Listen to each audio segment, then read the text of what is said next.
What is up, y'all? Welcome to the video. Today we're starting a new tutorial series where I'll be showing you how you can create a Souls-like combat system that'll include a number of different features often seen in the Dark Souls series, such as their enemy AI, frame-accurate attacks that we can set on an animation's timeline, target locking, and more. We'll be starting this project where we left off on my other tutorials where I've been showing you how you can make your player character do things such as perform different attack combos and dodge roll. Those videos will be linked in the description if you haven't seen them, so you can quickly go and access them. And with all of that said, let's get started by opening up the project and importing some assets that we're going to need. Now, before we get into continuing our code to create this combat system, we're going to need to import our assets. The main two being our boss and our enemies, and for the sake of the tutorial, I grabbed a handful of free assets off of mixmo.com, but you can use whichever animations best fit the game that you're trying to make. So first I'm going to go into our hack slash folder right here, go into assets, we're going to create a folder. I'm just going to call this mutant since that is the character we're going to use for Mixmo, and I'm going to go and pick just one of these here so I can get the asset imported first in the mesh. And before we go any further, there is one issue I want to show everyone that can happen when we try to import Mixmo animations into Unreal Engine 5, and that is having to do with root motion. So right here we don't have root motion enabled and it looks normal, right? But as soon as we enable root motion, we notice that the rotations are all out of whack, and that is an issue with how the skeleton is imported from Mixmo. If we go over here with root motion, it is expecting that there is a root node, but there's just hips, which is pretty much treated as the root node, but it is some sort of issue with how the skeleton is exported. So we're going to have to go into some other 3D software such as Blender, and we're going to fix that. Luckily, there is a plugin for Blender that is very easy to use, and we can use it to convert our Mixmo animations, making them work way more nicely with root motion in Unreal. And I'll be linking this Git repository in the description called Mixmo Converter. Now, first thing you're going to want to do is make sure that you have Blender. And then you can follow these simple installation steps to get that integrated with the program. So now I'm going to go into Blender and I'm going to show you exactly how you can use the plugin. So once you have that installed and you are now in Blender, we're first going to just delete this. And if you go into this little tab right here, you should be able to now see Mixmo if you do have the plugin enabled. And we're going to make some changes here to the settings. So firstly, we're going to want to disable the transfer rotation. We're going to want to go to advanced options. We're going to also uncheck apply rotation. And something that's also very useful is doing these in batches, so we can select folders for having an input and an output. So the input would be all of the animations that we have right now, and then we can output with all of these settings applied to it at once.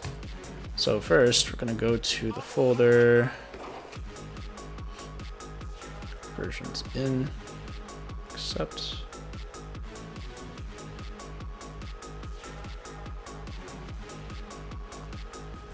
Desktop. And something simple like this for your file setup should be good. And then I'm going to also make sure that the animations are in the right here.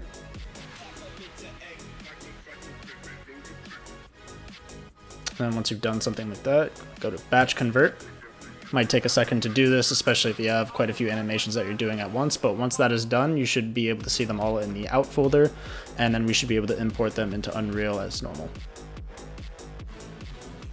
And as you can see, now we have them in our out folder, and these should all work fine now. So we're going to go back into Unreal Engine 5, and we're going to try to re-import these to get working.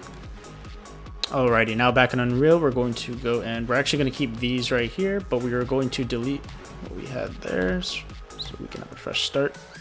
And the reason I'm keeping these right here is because once you do convert the Mixmo FBXs using Blender, it takes this stuff away so that when you try to import it, it won't. It'll just bring in like the basic white material. So we're just going to keep these for now.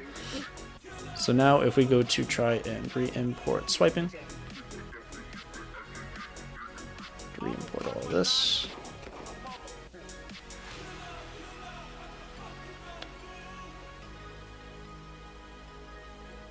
If we go over here,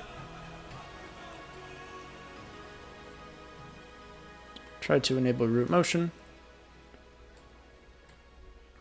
we can see that our animation looks good, just as we expect it.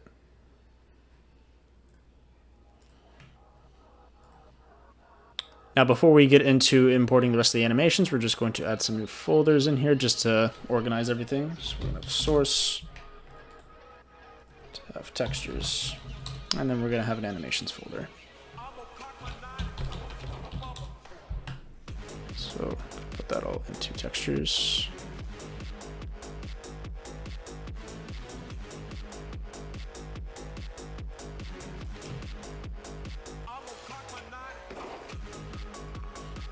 Go in here and we're just going to rename this to mutant, because we don't want everything to be called mutant swiping.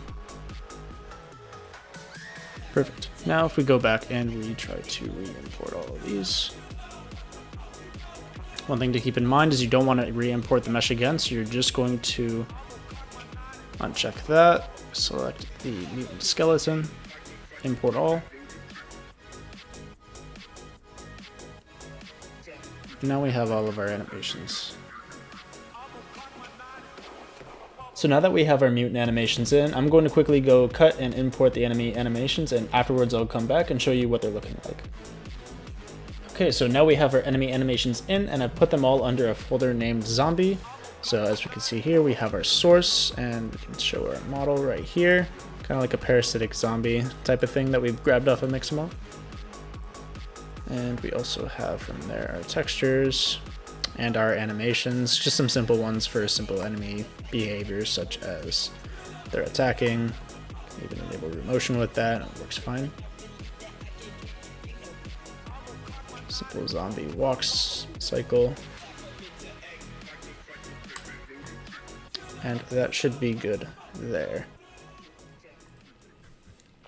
And this should cover all the assets that we're going to need imported at the moment. In the next video, I'm going to be putting these animations together so that we can have that out of the way for the rest of the series, where we can then focus on coding the combat system. Until then, I hope y'all have a great day, and I'll see you in the next video.